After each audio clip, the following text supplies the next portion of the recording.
Kelanchal times, हर खबर पर हमारी नजर। अयोध्या में 22 जनवरी को जहां एक और राम मंदिर में प्राण प्रतिष्ठा का कार्यक्रम होगा, तो वहीं झारखंड की 85 वर्षीय एक बुजुर्ग महिला अपना 31 साल पुराना मौन व्रत भी तोड़ेगी। उनके परिवार ने दावा किया है कि 1992 में जिस दिन बाबरी मस्जिद को ध्वस्त किया गया था, उसी दिन सरस्वती देवी ने प्रतिज्ञा की थी कि वे अपना मौन व्रत तभी तोड़ेंगी जब राम मंदिर का उद्घाटन होगा। मंदिर का उद्घाटन देखने के लिए धनबाद निवासी सरस्वती देवी सोमवार रात ट्रेन से उत्तर प्रदेश के अयोध्या के लिए रवाना हुई। सरस्वती देवी को अयोध्या में मौनी माता के नाम से जाना जाता है। वह परिवार के सदस्यों के साथ संवाद सांकेतिक भाषा के माध्यम से करती हैं। हालांकि वह जटिल वाक्य लिखकर अपनी बात लोगों के समक्ष रखती हैं। उन्होंने मौन व्रत से कुछ समय का विराम लिया था और 2020 तक हर दिन दोपहर में 1 घंटे बोलती थी। लेकिन जिस दिन प्रधानमंत्री नरेंद्र मोदी ने मंदिर की आधारशिला रखी, उस दिन से उन्होंने पूरे दिन का मौन धारण कर लिया। सरस्वती देवी के सबसे छोटे बेटे 55 वर्षीय हरिराम अग्रवाल ने बताया कि 6 दिसंबर 1992 को जब बाबरी मस्जिद को ध्वस्त किया गया था, तब मेरी मां ने अयोध्या में राम मंदिर के निर्माण तक मौन धारण करने का एक संकल्प ले लिया था। जब से मंदिर में प्राण प्रतिष्ठा की तारीख की घोषणा की गई है, तब से वह बहुत खुश है।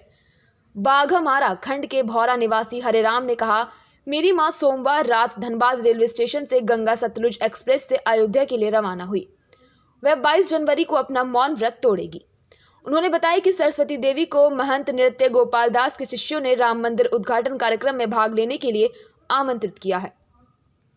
परिवार के सदस्यों ने कहा कि 4 बेटियों सहित 8 बच्चों की मां सरस्वती देवी ने 1986 में अपने पति देवकी नंदन अग्रवाल की मृत्यु के बाद अपना जीवन भगवान राम को समर्पित कर दिया और अपना अधिकांश समय तीर्थ यात्राओं में लगाया। सरस्वती देवी वर्तमान में कोल इंडिया की शाखा Bharat coking coal limited BCCL में एक अधिकारी के रूप में कार्यरत अपने दूसरे बेटे नंदलाल अग्रवाल के साथ धनबाद के धैया में रह रही हैं। नंदलाल की पत्नी इन्नू अग्रवाल ने कहा है कि विवाह के कुछ महीने बाद ही उन्होंने अपनी सास को भगवान राम की भक्ति में मौन व्रत धारण करते हुए देखा। इन्नू अग्रवाल ने कहा कि वैसे तो हम उनकी ज्यादातर सांकेतिक भाषा समझ लेते हैं, लेकिन वह जटिल वाक्यों को लिख देती हैं।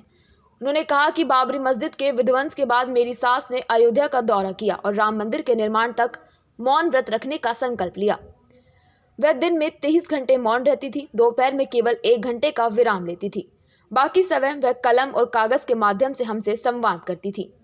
इन्नू अग्रवाल ने कहा कि हालांकि जब 2020 में प्रधानमंत्री मोदी के द्वारा राम मंदिर की आधारशिला रखी गई, तो वे 24 घंटे का मौन व्रत रख लिया और मंदिर के उद्घाटन के बाद ही बोलने की प्रतिज्ञा ली। इन्नू अग्रवाल ने दावा किया कि 2001 में सरस्वती देवी ने मध्य प्रदेश के चित्रकूट में 7 महीने तक तपस्या की थी, जहां माना जाता है कि भगवान राम ने अपने वनवास का एक बड़ा हिस्सा बिताया था। उन्होंने कहा कि इसके अलावा उन्होंने देश भर में तीर्थ यात्राएं की हैं। इन्नू अग्रवाल कहती हैं कि उनकी सास हर सुबह लगभग 4 बजे उठती हैं और सुबह 6 से 7 घंटे तक साधना करती हैं। वह शाम को संध्या आरती के बाद रामायण और श्रीमद् भगवत गीता जैसी धार्मिक पुस्तकों का अध्ययन करती हैं। सरस्वती देवी दिन में सिर्फ 1 बार खाना खाती हैं और सुबह शाम 1 गिलास दूध का सेवन करती हैं। वह चावल, दाल और रोटी वाला शाकाहारी भोजन करती हैं। सरस्वती देवी की निकटतम पड़ोसी सुनीता देवी डालमिया ने कहा, हम माता जी का सम्मान करते हैं, हमने उन्हें कभी बात करते नहीं देखा। वह संवाद करने के लिए सांकेतिक भाषा का उपयोग करती हैं और उनका अधिकांश समय या तो प्रार्थनाओं या अपने पौधों की देखभाल में समर्पित होता है।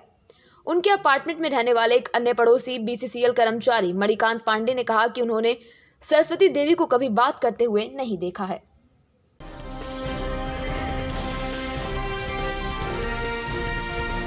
केलांचल टाइम्स, हर खबर पर हमारी नजर।